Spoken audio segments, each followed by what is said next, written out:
involves threefold things. Yes. Every teacher must do three things in his task. First, pre-task, then during the task, then the post-task. Yes. Very nice. Pre-task. So we have three stages. Yes. Pre, Yes. post, while, Yes. post. Yes. Never start your lesson before you warm up your students.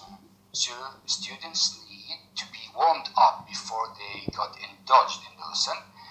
Later, the teacher needs to think about what they need in this lesson. Maybe they need a new vocabulary, so he needs to do lead-in activity, which is giving them or eliciting the new meanings of new vocabulary. Then he goes to the task stage. In this stage, a good idea is to divide the students into groups or pairs. And the teacher goes around the classroom giving help when needed to these students. After they finish their job, he needs to evaluate, because he will never find the outcome of his job before he evaluates, assesses the outcome of what he did.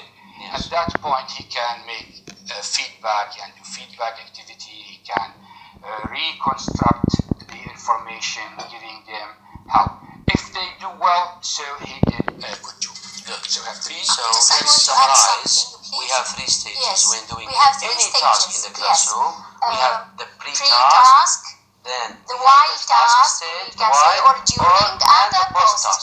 And just I want to add something that Yes. we can apply these three steps on the four skills.